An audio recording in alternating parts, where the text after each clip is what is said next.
ایک جو خوف ہوتا ہے نا اس کے سامنے جا کے کھڑے ہونا لازم ہوتا ہے، اور شاید آپ نے ہمیں خود ہی اس خوف کے سامنے لا کے کھڑا کر دیا اور ہمارا خوف ختم ہو گیا۔ صرف تکلیف اس بات کی ہے کہ میری ماں اس گھر میں رہنا چاہتی تھی کیونکہ اس گھر کے پاس اس کے شوہر کی قبر ہے، وہ اس کی میموریز کے ساتھ رہنا چاہتی ہے، وہ بھی اسی جگہ پہ جانا چاہتی ہے جہاں پہ اس کا شوہر ہے۔ آپ نے وہ خوف ہمارے دلوں سے دور کر دیا۔ مشکل وقت ہر انسان پہ آتا ہے اور وہ ختم ہو جاتا ہے۔ ہم نے نہیں سوچا تھا کہ آپ اتنے گرے ہوئے انسان ہیں کہ آپ عام ورکروں کے گھروں کے پیچھے پہنچتے ہیں۔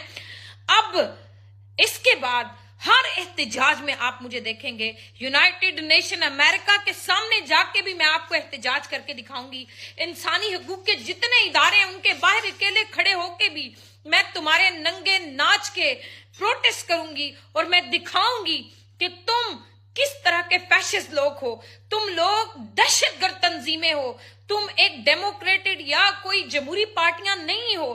تم نے ملکوں کو لوٹا، تم نے لوگوں کو ننگے کیا، ان کے گھر توڑے، ان کے ماں باپ کو تم نے در بدر کیا۔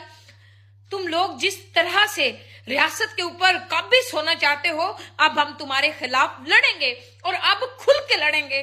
میری ماں کی طبیعت ٹھیک نہیں ہے، میری ماں سے ابھی تک میری بات نہیں ہوئی ہے، اس کا شوگر لیول ہائی ہو چکا ہے۔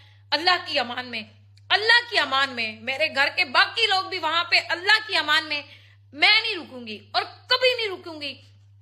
میری ماں نے کہا صرف چیک کراؤ میرے گھر پہ لے جا کے، میرے شوہر کی پینشن کے پیپر تھے، اسے محبت ہے اپنے شوہر کی ہر ایک چیز سے، اس کے دیے ہوئے چند ایک زیورات ہیں پچھلے زمانوں کے، اس کی ماں کے تھے، اس کی ماں کے اس نے مجھے دیے، دیکھنا وہ نہ لے جائیں۔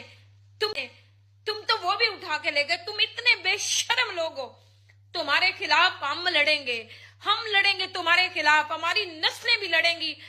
تم نے اب یہ میدان خود مجھے بنا کے دیا ہے کہ ہمارے خلاف لڑو۔